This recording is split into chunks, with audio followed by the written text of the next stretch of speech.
Ladies and gentlemen, my name is MC Photo, and we have here Irina, who is a real estate agent. As you can see, those are our cameras, and Mr. Great is absent today, so MC Photo will fill in. Okay, Irina is the real estate agent in the city. Can you tell us a little bit about yourself? Yeah, I work for Striblin and Associates. Our office is in Chelsea, and I sell residential real estate. Nice. Irina, do you have any interesting stories about real estate? Like when people sell real estate, it's three options. Option one, you need to be a storyteller, right? You need to tell a story about the property, and people fall in love with the property and they buy it, right?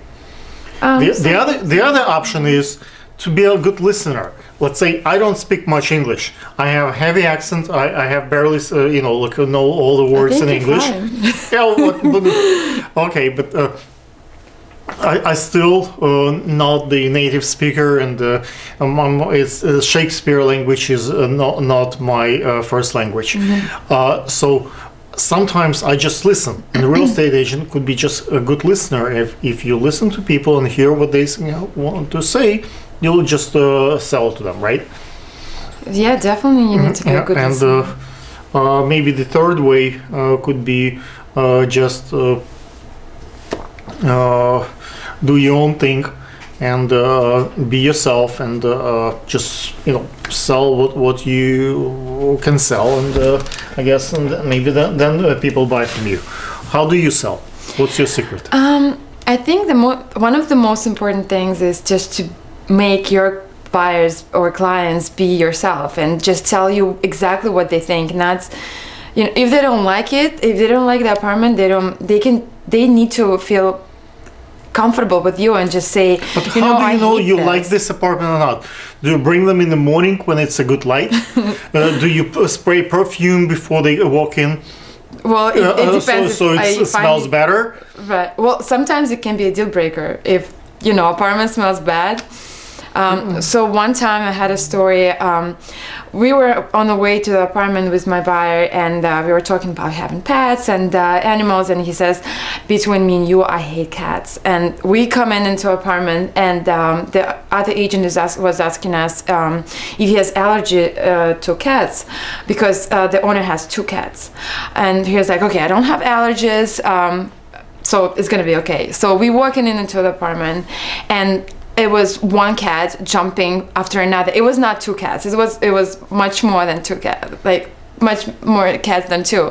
And then he had statues of cats, like literally this big. He had pillows with cats, pictures on it, and the owner was there too. So on top of that, apartment was a little overpriced. So we weren't even thinking that the cats were included in the price. So how do you work around this? Do you prop them, tell them that the smell could go away, or like how do you address those issues? Well, if there is a good value in the apartment, you have to stress them. But how do you know what's a good value? It's all about the numbers. You just evaluate the numbers, and you see if numbers make sense. You compare. You do. Where do you compare? Analysis. Do you go to Zillow? How do you know which numbers to trust?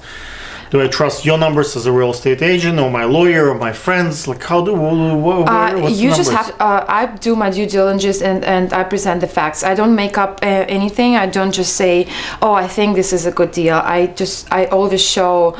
This is what was sold in the building. This apartments were renovated, or similar renovation. This is what was sold in the building that are comparable to this. Same amenities, same location. So you just give them the data, and the number speaks for them for you. How do you know what's the great deal? Let's say the new property just come out on the market, right? And it could sold right away, or it can be maybe for 3 years on the market. Right. How do you know there is no hidden agenda, any issues? Like you need to make a decision fast. If it's the right thing, you should move fast. Otherwise, it will be gone. And it's a lot of money, right? It's a big deal. You show your best clients, or it might be something fishy about it. How do you know? You just do the research about the building, about the apartment, the previous owners, how much they bought it for, how much. I'm wealthy. I have money. I don't have time to do well, the research. that's but why you how have do the I real estate agent. How do I trust you, like as a buyer, or like which real estate agent trust and which not? Like how do I know like your research is not biased?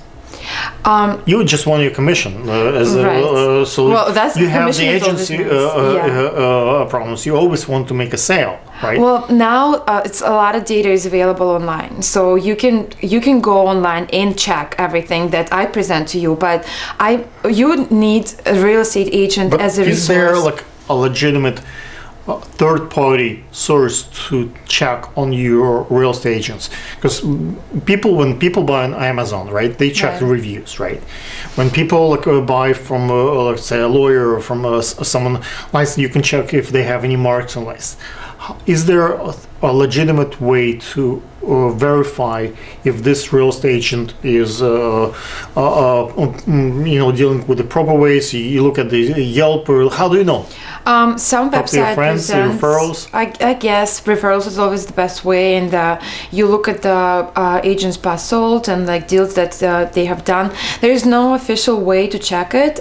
You can always check if he has a license. For they example, have a for license or me, not. sometimes I want like someone who is rookie, brand new to the Right. game. They have plenty of energy, they have Yeah. plenty of time, Yeah. and they are willing to work for the fraction of commission. Right. Someone who is really, really experienced, they Yeah, want they a want the top major dollar. commission, they want a Right. top dollar, they want to put as little as possible time into the client, and they want to get the maximum amount. How do you know, like, you get the rookie, you get the professional, but on the other side, the new folks, they have no idea what they're doing. So they can waste all their personal time and my time, and nothing will take place. I'd rather sometimes deal with a professional who will give me very little of their time and will be right to the point, but they have a feel and a smell what's right, what's working, what's not. So sometimes you have to go for professional. you Right. know? Well, it's also about building the relationship, and if you feel that trust from the person, from the rookie, and as you said, sometimes they go above and beyond just to prove themselves, and this is their chance to show, to do all the right thing and to do all the due diligence for you as a client. So it could be a good thing to give them a chance. There's no official way. It's just how your relationship with the person, and see if you trust them or not. But how, like, do you come on time? Like, let's say my agent, do I measure by, okay, they come on appointment on time, or they answer my phone calls? Like, what are the traits we can tell to the viewers to find the right agent? Right. So what I've just heard from my buyer, she said that most of the agents just show you one apartment and they don't want to, do anything else. They just want something easy. And if they see that you're going an extra mile for them and not just pushing them anything or showing them as many apartments So as they pushing want to is see. not good. No, it's not good. I mean, What about the female-male like interaction? Like, let's say you as a female, beautiful agent, a lady, do you feel that you're getting more phone calls returned, more jobs done because you're just pleasant to be around, or people just think that the guy knows what's real numbers? Like she's a girl, she wouldn't find a great deal. Do you see the? well, it could be a good thing and it could be a bad thing. Yes, sometimes. Sometimes the male clients would just approach me, I think, like without even knowing me, let's say through LinkedIn or other social networks, and they want to see an apartment, and then... How do you know when it's like they playing you just for the date and when it's actually appointment? Oh, it's so hard to tell. I think, well, I had a story like that once, and the guy kept asking me like about, when we can go for dinner, what kind of food you like, and at the end I got really suspicious because he was talking about dinner, more than talking. He was asking me more questions about dinner than about an apartment. So I said, let's just, let me just send you more things first, and then we'll. I see. So there is a traits when this. Okay. I guess. If you have more questions for this a nice real estate agent who is, I think, quite knowledgeable, you can write to us an email, and hopefully Irina will show up again. Maybe you have interest in her services. That would be on a teleprompter, and you can see ways to reach out to Irina. Thank you, Alex.